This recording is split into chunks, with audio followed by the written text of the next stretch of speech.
તો દર્શક મિત્રો, આજે આપણે વાત કરવાના છે ગુજરાતમાં ધૂમ મચાવી રહી 3 મૂવીના ટોટલ કલેક્શન વિશે, જેમાં છે ચણિયા ટોળી, વિક્રમ નંબર 1 અને લાલો શ્રી કૃષ્ણ સદા સહાતે. આ ત્રણેય મૂવી અત્યારે બોક્સ ઓફિસ પર ધમાલ મચાવી રહી છે. તો ત્રણેય મૂવીનું લાઈફ ટાઈમ કલેક્શન જણાવીશ, તો વિડીયોને અંત સુધી જોજો અને ચેનલને સબસ્ક્રાઇબ ના કરી હોય તો પ્લીઝ ચેનલને સબસ્ક્રાઇબ કરતા જજો.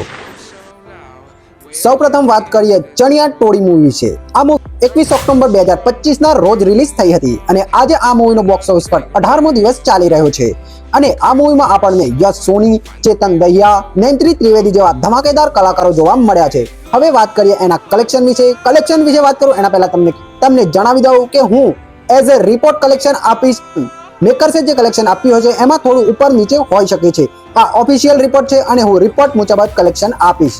તો કલેક્શનની વાત કરીએ તો ચણિયા ટોળી મૂવીએ પોતાના પહેલા 7 દિવસ એટલે કે પહેલા વીકમાં કમાણી કરી 9 કરોડ રૂપિયા અને પોતાના બીજા વીકમાં કમાણી કરી 6 કરોડ ને 5 લાખ રૂપિયા.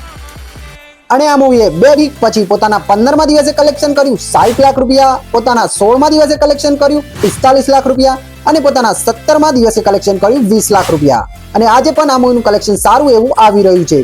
વાત કરીએ ટોટલ કલેક્શન વિશે તો 17 દિવસનું ચણિયા ટોળી મૂવીનું ઇન્ડિયા નેટ ટોટલ કલેક્શન થયું છે 16 કરોડ ને 30 લાખ રૂપિયા. ગ્રોસ કલેક્શનની વાત કરીએ તો ગ્રોસ કલેક્શન થયું છે 19 કરોડ રૂપિયા. તો આ મૂવી ભાઈ બોક્સ ઓફિસ પર એક સુપર હિટ મૂવી સાબિત થઈ છે અને હજી એ કલેક્શન કરી જ રહી છે.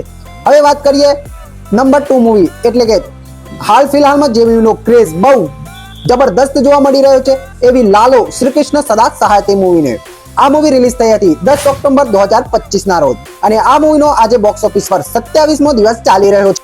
આ મૂવી પોતાના પહેલા દિવસે ખાલી 2 લાખ રૂપિયાનું કલેક્શન થી સ્ટાર્ટ થઈ હતી. આ મૂવીએ પોતાના પહેલા વીકમાં કલેક્શન કર્યું 27 લાખ રૂપિયા, બીજા વીકમાં કલેક્શન કર્યું 23 લાખ રૂપિયા અને ત્રીજા વીકમાં કલેક્શન કર્યું 62 લાખ રૂપિયા. અને એના પછી આ મૂવીનો ક્રેઝ અચાનક જ વધી ગયો અને એના પછી કલેક્શનમાં ધડાધડ કમાણીમાં ઉછાળો જોવા મળ્યો. આ મૂવીએ પોતાના 22મા દિવસે કલેક્શન કર્યું 38 લાખ રૂપિયા, 23મા દિવસે 1 કરોડ, 24મા દિવસે 1 કરોડ ને 85 લાખ રૂપિયા, 25મા દિવસે 1 કરોડ ને 75 લાખ રૂપિયા અને 26મા દિવસે રેકોર્ડ તોડ 2 કરોડ ને 35 લાખ રૂપિયાનું કમાણી કરી અને 27મા દિવસે એનાથી પણ વધારે 2 કરોડ ને 75 લાખ રૂપિયા. વાત કરીએ 27 દિવસના આ મૂવીના ઇન્ડિયા નેટ અને ઇન્ડિયા ગ્રોસ કલેક્શન વિશે તો આ મૂવીનું 27 દિવસનું ઇન્ડિયા નેટ કલેક્શન થયું 11 કરોડ ને 20 લાખ રૂપિયા અને ગ્રોસ કલેક્શન થયું 13 કરોડ ને 25 લાખ રૂપિયા. તો આ મૂવી પણ ધીરે ધીરે અત્યારે ધમાલ મચાવી રહી છે બોક્સ ઓફિસ પર. હવે વાત કરીએ લાસ્ટ મૂવી એટલે કે વિક્રમ નંબર 1 વિશે. પણ ધીરે ધીરે આ મૂવીનું કલેક્શન પણ વધવા લાગ્યું અને સારું એવું કલેક્શન કરી ચૂકી છે.